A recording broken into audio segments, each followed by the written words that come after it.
O Senhor esteja convosco. Ele está no meio de nós.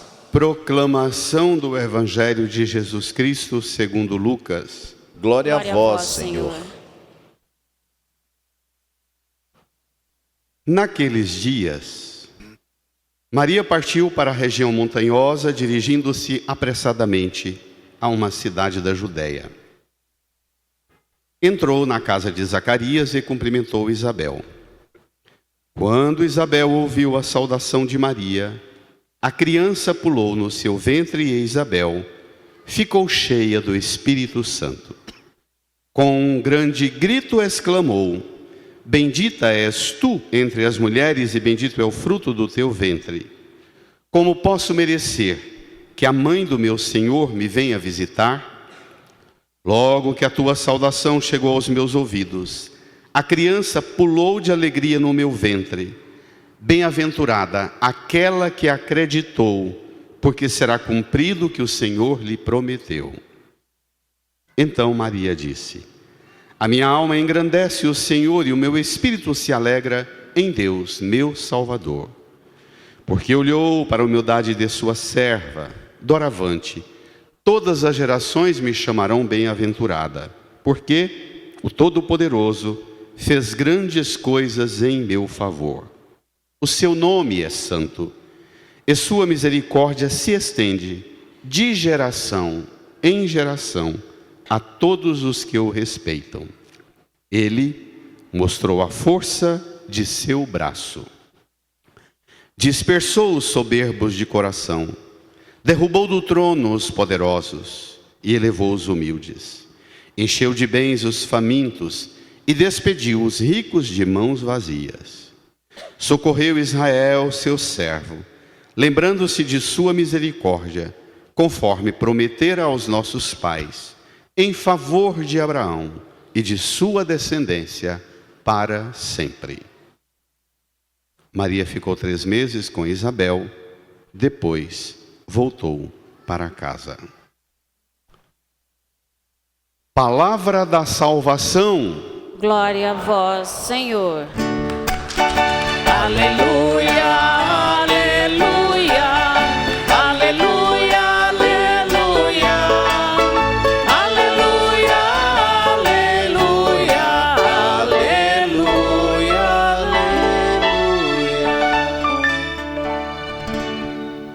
Sentados,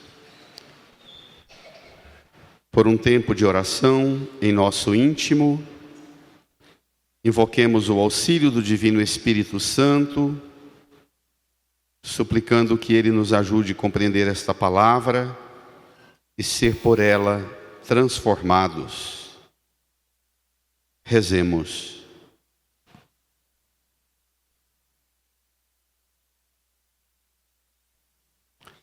Amém.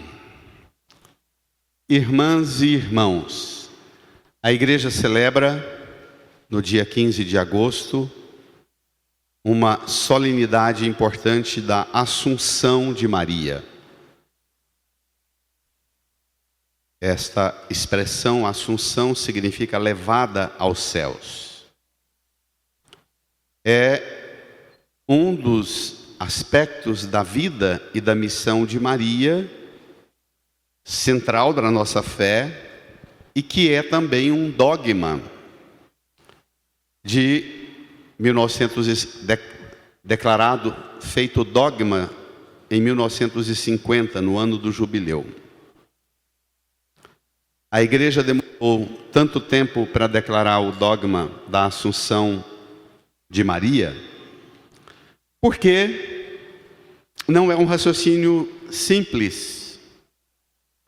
Quem melhor ajuda a gente a entender a lógica do dogma na fé católica, para mim, quem iluminou minha mente de forma definitiva para entender o dogma, é Bento XVI. Ele diz que o dogma, você lê a Escritura. O dogma, a Assunção de Maria, você não encontra aqui a palavra, mas diz Bento, mas encontra a ideia. aí precisa de filosofia, aí precisa de estudo, aí precisa de 2000 anos, de toda a história da filosofia e da teologia católica. Não deu para a igreja nem responder isto por ocasião dos grandes afrontas da Reforma Protestante, só em 1950. Portanto, você não precisa acreditar e dizer assim: eu entendo o dogma e acredito no jeitinho que o dogma fala. Mas você pode dizer assim: eu não entendo, minha formação e meu limite pessoal não me dá o alcance de entender o que é Maria é elevada aos céus, mas eu acolho a fé que a igreja professa. Aí você está em comunhão com a igreja do mesmo modo. Você não é dogma, você não é obrigado a dizer eu entendo, ainda que não entenda. Você tem direito de não entender. Mas o dogma é quando a igreja afirma alguma coisa dizendo que ela tem responsabilidade, não é muito mais do que autoridade. Ela tem também autoridade, mas mais do que autoridade, ela tem responsabilidade para dizer para você que é papel da igreja também dizer isto. Porque é um raciocínio lógico. Todos os dogmas católicos, eles estão profundamente associados à lógica da revelação bíblica. Eles são praticamente uma exigência da revelação bíblica. Se você não alcançar a formulação do dogma, você está fora da plenitude da revelação bíblica, porque é uma pergunta que se faz. Ela não pode ter sido, nas orações da missa de hoje, a gente vai rezar assim, ela não pode ter sido apodrecida dentro de um sepulcro, não pode ter sido corroído esse corpo, igual a todos os corpos nossos sepultados. Feita essa introdução, eu hoje já trabalhei esse texto. Hoje eu pensei muito numa abordagem que eu preciso dar, particularmente aqui na paróquia, e para muitas irmãs e irmãos, uma questão muito importante, particularmente para a catequese, para vocês pais e mães de crianças, adolescentes, para vocês avós e para as catequistas. Qual é a sadia devoção a Nossa Senhora? Quando é que uma devoção a Nossa Senhora corre o risco de conduzir você a exageros ou a brechas, buracos de conteúdo que você não tem domínio? As leituras de hoje, a primeira leitura do Apocalipse, o Salmo 44, a segunda leitura da carta de Paulo aos Coríntios, da primeira carta, e particularmente este evangelho, se você pegar e perguntar que tipo de devoção mariana brota a partir desses textos, eu ficaria aqui, mas para não ser tão pesado, vamos ao evangelho. Bora lá? Número 11 do seu folheto, Evangelho de Lucas, capítulo 1, versículo 39, até o versículo 56. São particularmente dois feixes de argumento: aquilo que brota dos lábios de Isabel e aquilo que brota dos lábios de Maria. Pretendo trabalhar com os irmãos e irmãs o argumento de Isabel, que nos dá uma base para uma devoção mariana sadia, e os argumentos da própria Maria, que canta o Magnífica e que nos dá uma base sadia para contar com a sua materna intercessão. Já antecipo dizendo que há, sobretudo com o advento da internet, há umas coisas por aí, mesmo no meio católico, mesmo feito por nós padres, que carece de um aprofundamento mais elevado. Muitas coisas de apelo extravagantemente popular e que repercute e vira onda e vira tsunami de entusiasmo e paixão nas massas sobre Maria e devoção a Maria, cuidado, porque é muito fraco do ponto de vista da formulação da fé, do argumento sadio da fé, particularmente do argumento brotado na Sagrada Escritura. Naqueles dias, Maria partiu para a região montanhosa, dirigindo-se apressadamente a uma cidade da Judéia. Entrou na casa de Zacarias e cumprimentou Isabel. Maria dirige-se apressadamente, uma região montanhosa. Acabou de receber a visita do anjo, que dá a ela notícia, e ela fica grávida por obra do Espírito Santo. Ela tem no seu ventre um óvulo fecundado. É Jesus que já é gerado no seu ventre. O anjo também diz a ela: olha, também Isabel, tua parenta, idosa, estéril, já é o 6º mês daquela que era considerada estéril, e ela está grávida. Bom, portanto, Maria é preparada para a sua própria gravidez, aceita, fica grávida, e também pelos lábios do anjo Gabriel fica sabendo da notícia da parenta idosa grávida de 6 meses. Dirige-se apressadamente. Todos os anos vale a pena, neste evangelho, fazer a pergunta: de que pressa é esta que se trata a pressa de Maria? Que pressa é essa? Maria é uma apressada, mas cuidado, ela não é aquela portadora de uma pressa dos atrasados, que estão sempre correndo porque não fizeram a coisa certa na hora certa. E menos ainda, Maria é apressada, aquela pressa dos estressados, que estão sempre se antecipando e gastando toda a energia antes da hora. Nem estressada e nem atrasada. A pressa de Maria é a pressa de toda pessoa que escuta Deus e que topa fazer a vontade de Deus. Amém? Amém. Esta é a pressa de Maria, é a pressa da escuta que te libera para fazer o que você ouviu de Deus. Portanto, uma devoção a Nossa Senhora será uma boa devoção se através dela você conta com a intercessão de Maria para libertar você daquilo que você está sempre atrasando, ou daquilo que você está sempre estressado, estressado. Amém? Peça dela essa graça e sai desse rótulo que você carrega com você, sai dessa pecha que você impõe sobre você, de ser sempre um atrasado ou um estressado. Dito isso, continua. Ela entra na casa de Zacarias, o marido de Isabel, e cumprimentou Isabel. Versículo 41. Vamos lá?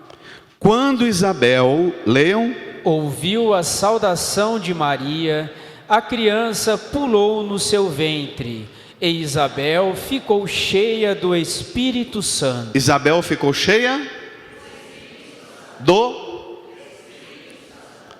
uma devoção sadia a Nossa Senhora. Nunca vai ser você um devoto, uma devota que chega em Nossa Senhora e estanca e para. Se você conta com a intercessão de Maria e tem uma relação de amizade estreita com Maria, a mãe de Jesus, o sinal, a marca de saudabilidade de sua amizade com Maria é que na relação sua com ela, ela dá a ela marca a presença em sua vida, mas mais do que dar a si, ela, por onde anda, ela leva no seu ventre Jesus e faz você ficar cheio do Espírito Santo. Maria não dá somente a si, ela tem um alcance maior, ela é serva de Deus e está a serviço das coisas de Deus. Todos nós só somos servas e servas de Deus se, além de dar-nos, no casamento, na família, no trabalho, no mundo, na amizade, na igreja, nós levamos as pessoas a ficarem transbordantes de Deus. Amém? Amém. Pode bater palma. Vai. Esse é o modelo de uma devoção que não para em Maria. Ela mesma não quer que você pare diante de uma estátua e fala: a minha fé é até aqui. Não, você precisa aprofundar sua relação com Deus. Maria é mediação para essa relação com Deus, e é o que a gente vai ver agora. Versículo 42. Com um grande grito, olha a reação de Isabel. Perceba os movimentos da velha Isabel, idosa, idade muito avançada, grávida de 6 meses, e como aquela mulher grávida vai enchendo-se de uma vida, além daquela vida que está no seu ventre. João Batista de 6 meses, Isabel vai sendo tomada por uma vida em Deus mesmo. Cheia do Espírito, ela dá um grande grito e exclama. Vamos juntos exclamar? Brada, toda a igreja: bendita és tu entre as mulheres, e bendito é o fruto do teu ventre. Pronto, faz a saudação introdutória da Ave Maria, e depois ela mesma faz um questionamento. Versículo 43, Brada: como posso merecer que a mãe do meu Senhor me venha visitar? Pronto, Isabel, além de estar cheia do Espírito, ela dá a Maria o título mais eloquente. Ela chama Maria de mãe do meu Senhor. A relação de Isabel com Maria é de amizade, é de sangue, são parentas. Mas agora aqui ultrapassa tudo: a amizade, o sangue, o parentesco. Aqui ultrapassa tudo. Isabel diz que há uma nova codificação de vínculo. A importância de Maria na vida de Isabel, ela diz, ela não para em Maria e projeta a própria Maria e a nós para um olhar muito mais elevado. Mãe do meu Senhor, que vem me visitar. Se você ler e aprofundar as histórias das aparições de Maria, todas elas, a característica principal, a palavra-chave que resume todas as manifestações marianas no mundo é: através de Maria, Deus visita o povo e é presença na vida, especialmente das pessoas mais fracas, mais frágeis, mais débeis. Versículo 44. Logo que a tua saudação chegou aos meus ouvidos, brada a igreja, a criança pulou de alegria no meu ventre. Continua. Bem-aventurada aquela que acreditou, porque será cumprido o que o Senhor lhe prometeu. Isabel fica cheia do Espírito, chama Maria de mãe do meu Senhor, diz, ela é bem-aventurada porque acreditou, e será cumprido o que o Senhor lhe prometeu. Não é o que ela quer, é o que o Senhor apresentou. Nem o que Isabel, nem o que João Batista, nem o que Maria querem, mas o que o Senhor quer, a promessa de Deus. Mas aqui a gente já entra num tema muito atual, muito importante para a nossa vida familiar. Quando Isabel escuta a saudação de Maria, Isabel fica cheia do Espírito Santo e a criança pula de alegria, João Batista pula de alegria no ventre de Isabel, saudando aquele que ele vai pular também de alegria, anunciando o próprio Jesus. Maria e Isabel são duas mediadoras para o encontro de dois fetos, de duas crianças formadas no ventre.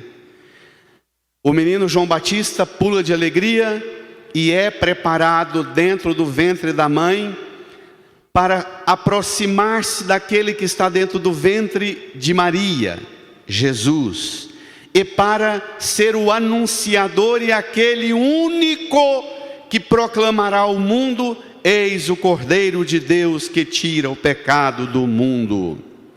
É por isso que João Batista pula de alegria no ventre. Mas, de novo, que alegria é essa? Que diferença tem a alegria de João Batista para a minha alegria e para as suas alegrias e para as alegrias do mundo e particularmente para as alegrias de nossas crianças? O que é e em que consiste a alegria cristã propriamente? É a pergunta ontológica desta noite. Em que consiste a alegria para nós? Todos nós, por vontade própria ou por imposição do algoritmo, essa semana fomos bombardeados por aqueles debates que pegaram todas as esferas da sociedade brasileira sobre a realidade das crianças manipuladas e dominadas pelos aproveitadores da indústria do entretenimento da internet, gravando vídeos com apelos eróticos sensuais de crianças e com a anuência dos seus responsáveis. Todos nós acompanhamos aquilo. E, desculpe, eu aceito ser corrigido, erroneamente nós chamamos aquilo de adultização das crianças. Eu queria corrigir. As crianças não são adultizadas ali. Adultizar é amadurecer, é chegar, antecipar a maturidade, acelerar a maturidade. Nós que somos adultos não dançamos aquelas dancinhas ordinárias e enfadonhas, não dançamos? Que não é a nossa dancinha não, né? Aquela não é a alegria nossa, não é a alegria sadia da vida cristã. As crianças que pulam hoje, pulam por quais alegrias? Quais são os pulos de nossas crianças hoje? De nós mesmos, adultos ou até mais velhos, em que consiste nossos pulos de alegria hoje? Em que Maria é modelo para nós, para ajudar-nos a alcançar uma maturidade de gente que tem uma sadia espiritualidade cristã e que, portanto, tem um bom humor e tem uma alegria saudável. Porque um cristão triste é triste demais. Deus me livre de cristão triste. Mas a nossa alegria não pode ser essa alegria, esta porcaria da indústria cultural e da indústria do entretenimento que está aí. Com todo respeito para com muita gente séria que luta horrores para sobreviver produzindo muita coisa que nós não gostamos. Maria pode ser para nós portadora de uma alegria que nós ainda não conhecemos. Aquela propriamente que ela inaugurou nas bodas de Caná. Está lá Maria, Jesus, os discípulos. Acaba o vinho, Maria chega a Jesus e diz: eles não têm mais vinho. Jesus chega para lá dizendo: minha hora ainda não chegou. Maria, discreta, finamente, se aproxima dos discípulos, dos servos, e diz a causa e a fonte para uma alegria verdadeiramente cristã. Ela diz: fazei o que ele vos disser. E ele toma o comando, manda encher as talhas, enchem-nas, e ali tem vinho para tantos dias de festa. Maria, portanto, inaugurou a alegria que consiste na alegria de escutar Jesus. Como Maria mesma escutou a Deus, e ela mesma disse a Deus através do anjo: eis aqui a serva do Senhor, faça-se em mim segundo a tua palavra, a vossa palavra, como ela mesma fez assim, ela nos educa e nos ensina a ser escutadores de Jesus, e corajosos por dizer, eis aqui o servo, a serva do Senhor. De vez em quando, quase toda semana, domingo passado mesmo, tinha um irmãozinho aqui na igreja. O povo traz aquelas rezas impressas e põe nos bancos da igreja, nos balcões de entrada, aquelas rezas que não tem nada de fé católica e nem de teologia. Lá no rodapé da reza reze tantas vezes isso aqui, mande tirar 30.000 cópias, 3.000 cópias, tem até o nome da gráfica onde você pode mandar reproduzir, e não quebre a corrente. Quando eu pego essas rezas no balcão da igreja, eu jogo tudo no lixo, e falo para quem deixa essas rezas dentro da igreja. Uma coisa que eu aprendi com os padres que me formaram: nós não usamos corrente. Nossa devoção a Nossa Senhora, aos anjos e aos santos não é devoção de acorrentados. Quem usa corrente, ainda que seja corrente de oração, quem usa corrente é cão e escravo.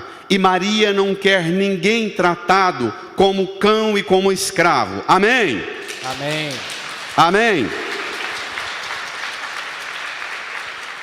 Sai dessa prática religiosa que te põe acorrentado. Se eu parar de fazer um dia, imagina se Deus está lá com controle remoto, porque você parou um dia, 2 dias, 1 mês de fazer aquilo. Que estupidez. Aquilo que chamaram de adultização das crianças nessa semana, eu preferia chamar de mais do que adultizar as crianças.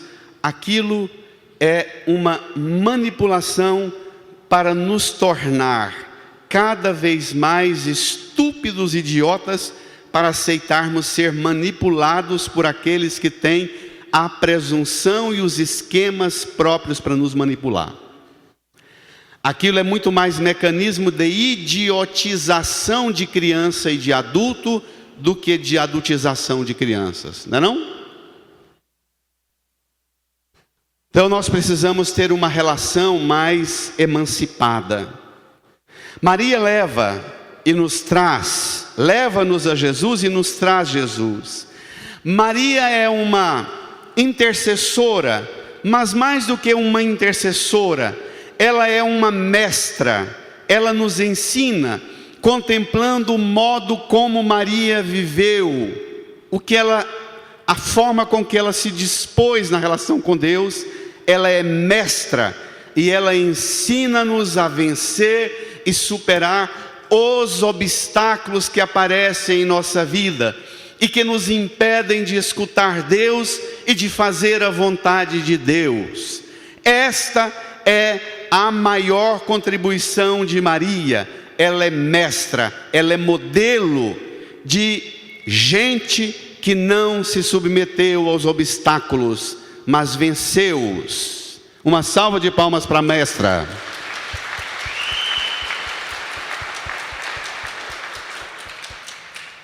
Versículo 46. Aí Maria toma a palavra, que é o maior texto de Maria nos evangelhos todos.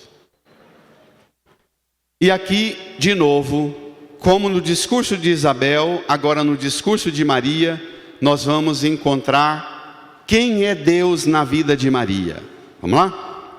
Então Maria disse: a minha alma engrandece o Senhor, e o meu espírito se alegra em Deus, meu Salvador. Engrandece o Senhor, meu espírito se alegra em Deus, meu Salvador.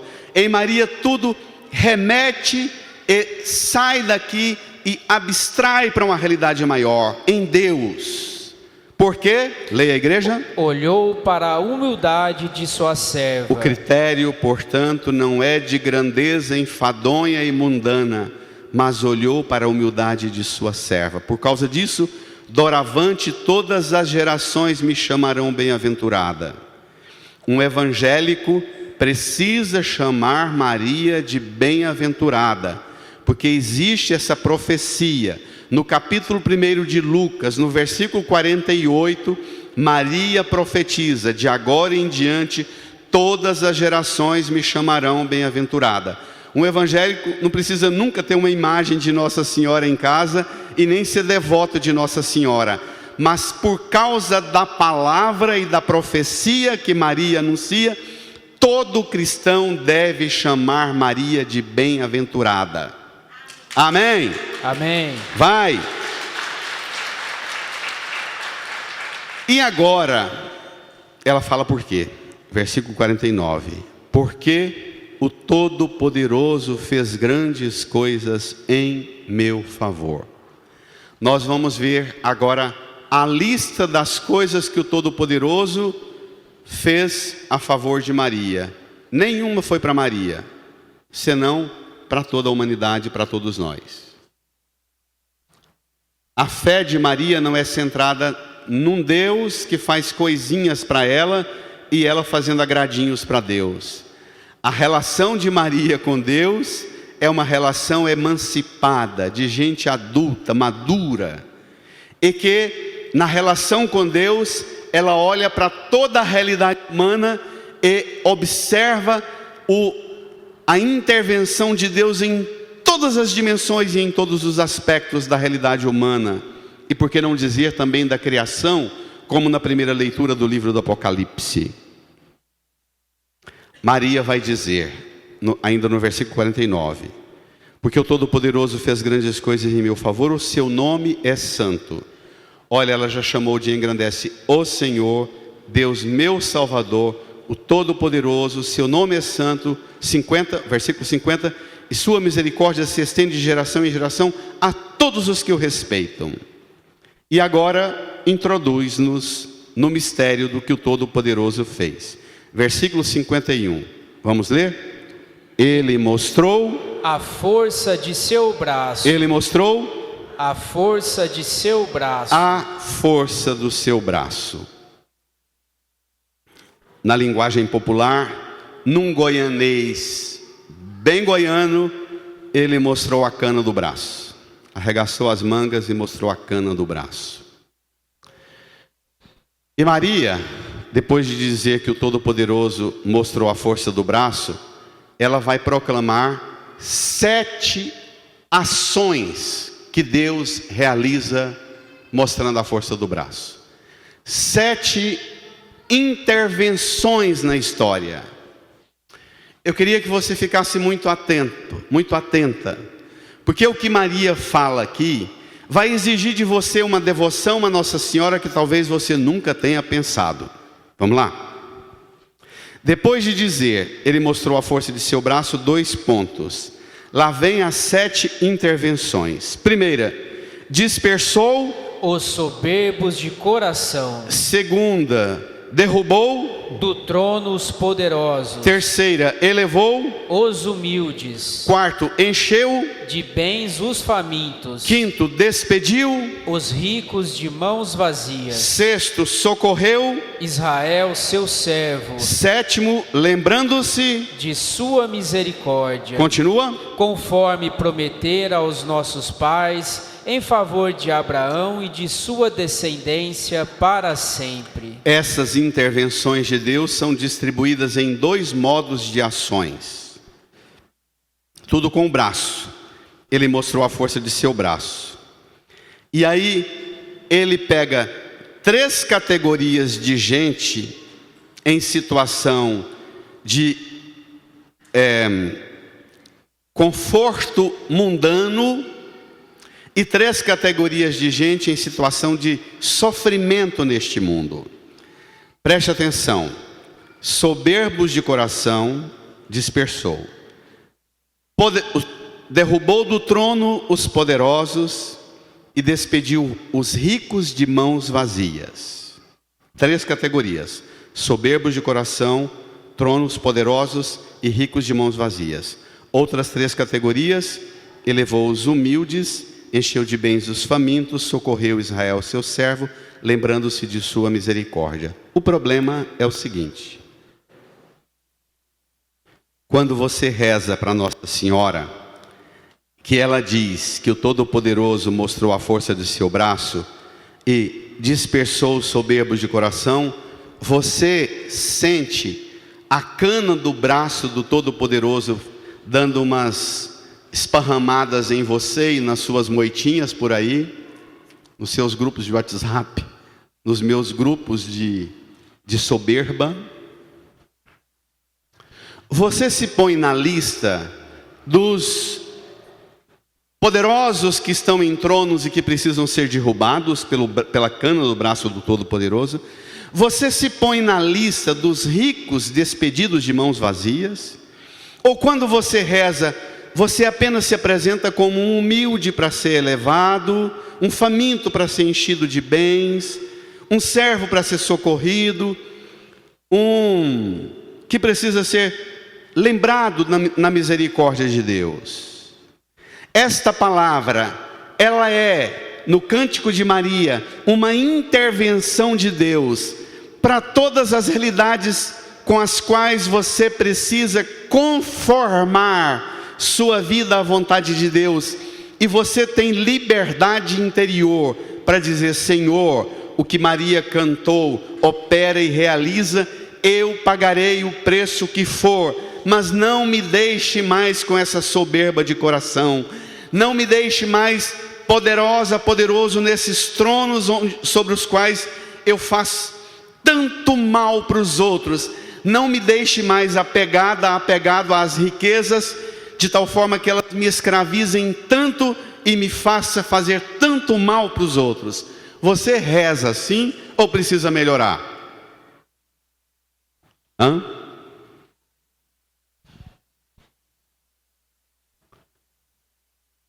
que você pede para Nossa Senhora? Essa listinha dela aqui, estimada, de 7 ações: dispersou, derrubou, elevou, encheu, despediu, socorreu, se lembrou. Esse texto do Evangelho de Lucas, o cântico chamado Magnífica, que é para nós padres e as religiosas, as freiras, todos os dias na nossa oração da tarde, nas vésperas, nós rezamos os salmos, e um dos salmos que nós rezamos é esse texto aqui. Parece anedota, mas não é não. Até em memória do padre João Deiber, amanhã 2 anos de seu falecimento, ele contava isso com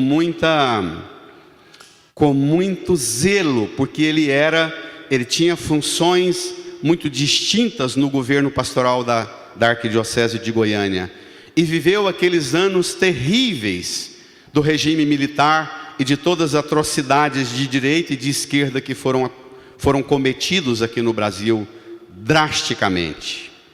E houve muita perseguição e patrulha no ambiente da igreja. Era muito comum, onde tivesse um grupo de freiras, de padres, de religiosos, trabalhando muito intensamente com população, sobretudo em situação de sofrimento, era muito comum espião que entrava para ver se aquilo era um movimento que tomava a linha da esquerda, do marxismo, do socialismo, que fez o estrago que fez na América Latina até aqui. Mas o que é certo é que houve também muita estupidez de todos os lados. O padre João contava que ele foi chamado por um grupo de irmãs religiosas, as freiras, num colégio grande na periferia, ao modelo desse colégio aqui das Irmãs Auxiliadoras, em que elas estavam tendo a presença, hora outra, da rota da polícia e do exército vigiando. Até que um dia bateram à porta, assim que elas terminaram a oração da tarde, bateram à porta, foram lá, abriram, eles entraram, seguraram as irmãs e disseram: leva-nos onde vocês estavam cantando aqueles cânticos. Levaram na capela. Disseram: onde é que está aquele cântico, aquele hino que vocês cantaram com uma doutrina tão socialista, tão marxista, derruba dos poderosos seus tronos, despediu os ricos de mãos vazias, dispersou os soberbos de coração, elevou os humildes, encheu de bens os famintos. Cadê aquela letra? Pegaram lá nos livros de oração das irmãs e perguntaram: quem é o compositor, quem é a compositora desse hino revolucionário aqui? As irmãs abriram a Bíblia e disseram: o evangelista é Lucas. Agora, quem cantou isso foi Nossa Senhora. Pode prender, pode levar. Parece anedota, mas não é não. É porque a gente pega uns textos desse e pode tragicamente transformar isso em panfleto de ideologia de direita ou de esquerda. Não tem coisa mais estúpida do que reduzir a Sagrada Escritura e principalmente reduzir a Santíssima Virgem Maria num tótem de discurso revolucionário da esquerda ou num tótem de subserviência e de silêncio dessas doutrinas rigoristas e moralistas da direita. Não tem coisa mais estúpida. Não cabe em Maria e não cabe na fé cristã transformar textos da Sagrada Escritura em panfletos ideológicos. Aquilo que está escrito para todos nós. Não é um texto sociológico. Maria, o discurso de Maria, você encontra Deus mesmo. No discurso de Isabel e de Maria, você encontra Deus uno e trino, o Espírito Santo, o Pai, Jesus. A fé de Maria, como a fé de Isabel, é uma fé teocêntrica, centrada na pessoa de Deus. A sua devoção aos santos e a Nossa Senhora, ela só é católica e só é sadia se for uma fé centrada em Deus.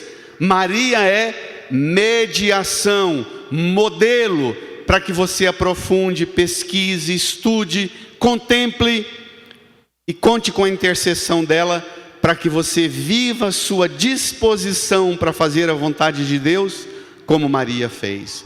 Esse é o papel de Maria e dos santos. Amém? Amém. Amém? Esse é o papel de Maria. Vou terminar com 2 notas. Derrubou do trono os poderosos. Você pode achar que está falando da turma de Brasília, e não de você, e não da sua casa, e não do seu trabalho. De que trono poderoso o Senhor hoje pode mostrar o poder do braço e derrubar você? Você toparia cair? Eu gosto, já falei tantas vezes aqui, mas vale a pena repetir. Às vezes, para uma criança, o trono poderoso de uma criança é fazer birra na poeira, espernear que o papai, a mamãe, o vovô e a vovó dá tudo. O trono poderoso pode ser a poeira. Para nós velhos, o trono poderoso pode ser uma mania. A gente vai ficando velho e vai ficando cheio de mania, de birra, de pirraça. Amém, anciãs e anciãos junto comigo? Fica todo mundo com medo de se encaixar no grupo dos velhos. Tem medo não, é bom demais ficar velho. Mas, e às vezes, o grande trono todo-poderoso nosso é um sofazinho velho que nós não gostamos que ninguém senta nele. É uma cadeirinha rachada que a gente acha que é o lugarzinho da gente.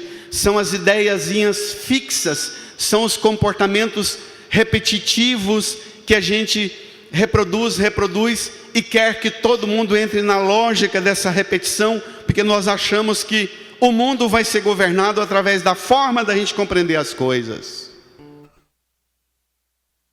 Deixar o Todo-Poderoso derrubar a gente desse troninho, das presunções, de pirraça, de birra, de teimosia, de idoso, também é uma cura. Amém? Amém. Vocês esposas e esposos, que às vezes fazem um inferno na vida uns dos outros com besteirinha. Isso existe?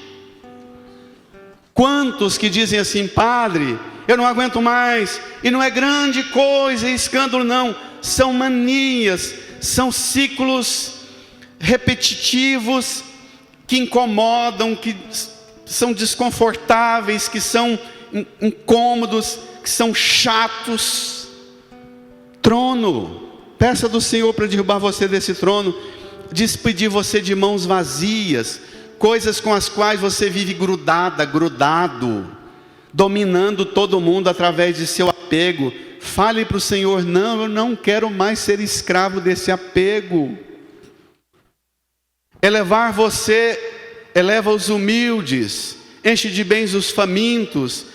Talvez você não precise de jeito nenhum de comida, de alimento dado pelo Senhor numa cesta básica para a sua casa, mas você precisa de um alimento básico para a sua casa, para o seu casamento. Você precisa de uma cestinha pequena, cheia de paciência, cheia de delicadezas, cheia de palavras agradecidas. Isso existe? Existe? É disso que a palavra fala. Moldar seu comportamento a partir do cuidado de Deus. Aquilo que lhe falta, Ele providencia. A cana do braço dele Ele mostra. E não é arma, não é guerra, é dar a você a graça e a liberdade de erguer você à altura da dignidade de filha e filho de Deus. Amém? Amém. É essa obra de Cristo, é a obra do Pai, é a obra do Espírito Santo, e Maria é serva desta obra. Por isso, Maria, os santos, os mártires, são modelos, os místicos são modelos para que nós busquemos, desejemos essa vida conformada com a vontade de Deus. Elevar você da sua humildade significa dar a mão para você e erguer você daquilo que deixa você cheio de complexo de inferioridade, de ressentimento, de rebaixamento moral, espiritual, emocional, afetivo, intelectual. Sai desse rebaixamento. Amém? Amém. Erga-se, eleve-se. Inclina a sua cabeça. E peça de Nossa Senhora essa graça de uma relação sadia assim com Deus. Peça essa graça. Uma relação de fé centrada em Deus e na ação de Deus em sua vida. Em tudo que compõe você, que constitui você, que o Senhor haja, mostrando a força do braço e realize em você uma realidade nova que Maria canta, proclama e louva. Fale. Renova-me, Senhor Jesus. Já não quero ser igual. Renova-me, Senhor Jesus. Põe em mim seu coração, porque tudo que há dentro de mim precisa ser mudado, Senhor. Porque tudo que há dentro do meu coração precisa mais de ti. Porque tudo que há dentro de mim precisa ser mudado, Senhor. Porque tudo que há dentro do meu coração. Fiquemos de pé. precisa mais de ti. Reze comigo, Senhor Jesus. Como Maria cantou as maravilhas que o Senhor realizou na vida dela, nós também queremos cantar as maravilhas que o Senhor hoje realiza em nossa vida. Eu acolho o poder do seu braço agindo em minha vida e transformando-me num instrumento do amor de Deus, da graça de Deus, para a minha própria vida, para a vida dos meus e dos ambientes onde eu vivo. Que eu possa transbordar a presença do Espírito Santo, a alegria em Deus, como Isabel cantou e proclamou ao receber Maria. Senhor Jesus, eu também hoje recebo Maria, sua mãe, em minha vida. Que ela rogue por mim e faz de mim um servo segundo a vontade de Deus, hoje e sempre. Amém. Amém. Amém. Precisa mais de ti.